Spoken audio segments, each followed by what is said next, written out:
Je m'appelle Jean-Marie Thénault, je suis le promoteur de Patrimoine Héritage, je suis réalisateur, producteur, distributeur, formateur. Et je forme des jeunes au cinéma documentaire autour du patrimoine.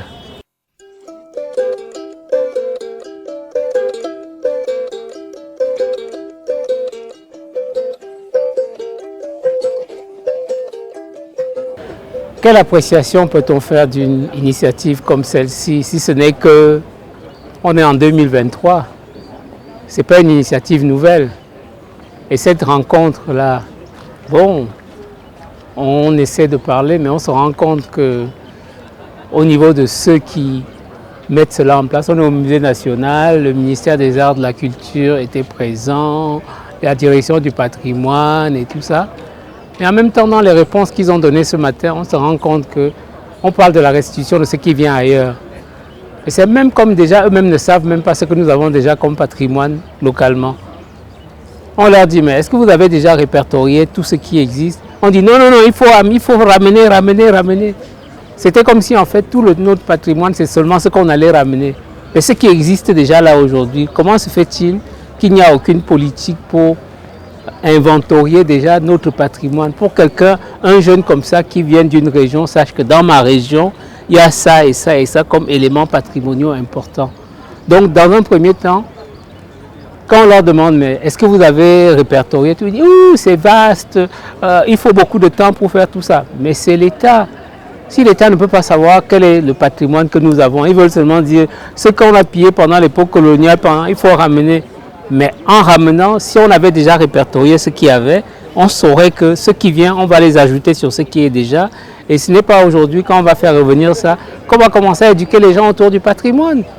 Donc c'est un peu comme si quelque part les gens sont en train de prendre des initiatives et ils tombent aussi là-dessus comme ça. Et on sait partout, il y a des puits de pétrole ou tout ce qui rapporte là, les minerais, on a répertorié tout ça. Mais le patrimoine, c'est aussi important que tout ça. Donc si on ne peut pas nous faire l'inventaire de tout le patrimoine qu'il y a dans le pays, mais qu'ils arrêtent aussi d'inventorier tous les puits de pétrole, toutes les ressources qu'il y a, qu'on brade comme ça à gauche et à droite, alors que le patrimoine qui est ce qui fait notre identité, notre fierté, il faut qu'à un moment, on le répertorie pour pouvoir mieux le protéger et pour pouvoir l'enseigner aux générations futures, pour donner aux gens le sentiment de comprendre d'où on vient et quels sont les liens entre les différentes communautés qui partagent parfois le même patrimoine sans s'en rendre compte.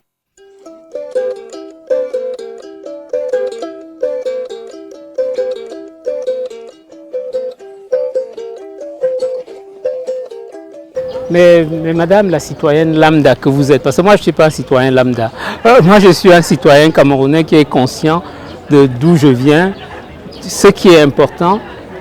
C'est comme si vous demandiez la nourriture, c'est comme si vous disiez, parce que quand je vous regarde, je suis désolé, peut-être que les télévisions ne vont pas vous voir, vous avez une perruque là, avec des cheveux qui viennent de je ne sais pas où. Mais ça ne fait même pas partie du patrimoine.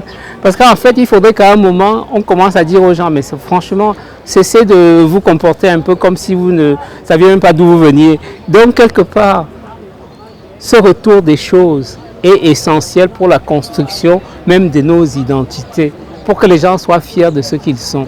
Et ça fait partie vraiment comme la nourriture de ce que les gens doivent connaître, leur histoire, leur culture. La parenthèse coloniale, c'était une parenthèse. Après, on a évolué, mais en même temps, il faut que les gens apprennent d'où on est venu. Par exemple, là, on parle du Gonso. Mais c'est pendant qu'on a fait le film, puisque moi, je forme des jeunes à faire des films sur le Gonso. C'est là qu'on s'est rendu compte que les gens de la région de Sor, les gens de Bafia et les gens même et les Bamoun sont en fait nés d'une même, c'est une même souche en fait. C'est en fait le même ancêtre qu'ils ont tous, qui ont créé toutes ces communautés-là. Donc pendant même la guerre du Nozo, on dit qu'on fait la guerre, mais les gens de Sor et les gens de Bafia et les Bamoun, c'est tous des enfants d'un même patriarche en fait, d'un même ancêtre. Donc c'est en connaissant le patrimoine qu'on finit même par savoir qu'est-ce qui nous relie et puis toutes ces histoires stupides de tribalisme là. Si on commence à connaître notre héritage, si on commence à connaître tout ce qui nous lie, mais les gens se rendent compte qu'on n'a même pas de raison d'avoir ces histoires de tribalisme parce qu'on finit par se retrouver à toutes les interactions et tout ça. Et ça finit par de connaître notre histoire. Ça, c'est tellement important.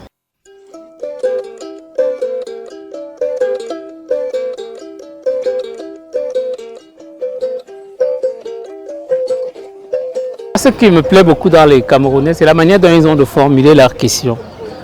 Les personnes à qui on doit d'abord montrer l'importance de ça, c'est ceux qui ont la charge de la communauté nationale. C'est l'État d'abord. On a vu les responsables du patrimoine et tout ça, qui eux-mêmes n'avaient pas le sentiment de bien comprendre à quoi cela devait servir.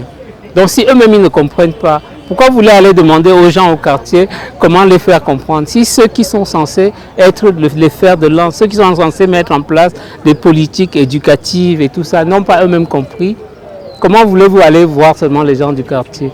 Donc moi je crois qu'il ne faudrait pas renverser la charge parce que la colonisation a été une fabrique de l'ignorance. C'est-à-dire que pendant la colonisation, il faisait tout pour nous maintenir dans l'ignorance.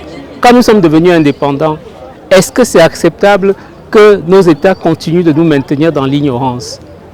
Donc c'est d'abord ça la question qu'il faut se poser.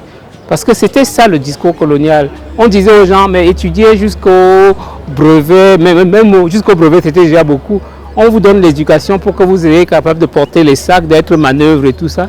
Mais après, les études devaient nous permettre non seulement de nous épanouir, de maîtriser l'environnement dans lequel nous sommes. Et le maîtriser de l'environnement, c'est aussi connaître notre patrimoine, c'est connaître notre histoire et être fier de ce que nous sommes. Et ça, c'est par une politique volontariste de ceux qui ont la charge des affaires du pays. Parce que toutes les ressources qu'on a, que ce soit le pétrole, que ce soit les ressources minières, c'est pour permettre de construire des écoles, c'est pour former des enseignants, c'est pour former des gens qui amènent la jeunesse à comprendre les choses importantes de manière à ce que les enfants, d'une génération à l'autre, des gens deviennent toujours de plus en plus éduqués et qu'on finisse par devenir des pays, et c'est ça, et des pays comme les autres, parce que pourquoi des pays émergent un jour, que ce soit la Corée, que ce soit le Japon, pourquoi eux ils sont aussi partis de très bas et petit à petit, c'est parce que d'une génération à une autre, le niveau de gens très éduqués n'a pas cessé d'augmenter.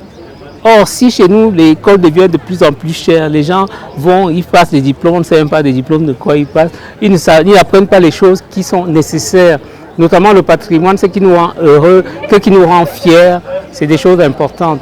Donc c'est pour ça que la politique d'éducation est une politique fondamentale et essentielle.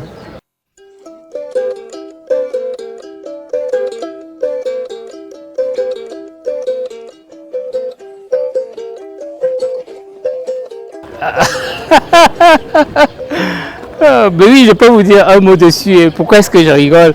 Parce que je vois quelqu'un qui a fait l'atelier patrimoine héritage et justement j'ai failli tout simplement dire, mais posez-lui la question. Mais bon, en même temps, l'atelier c'est former en 3 mois des gens en partant d'une idée jusqu'au film terminé dans un mode d'éducation à la fois collectif, participatif, où on se met ensemble, on réfléchit, on travaille et à la fin, donner aux gens les bases pour pouvoir avancer dans le métier du cinéma documentaire. Et c'est ça, et c'est une formation gratuite et qui permet justement de pallier à cette absence d'éducation au niveau du cinéma que j'ai mise en place.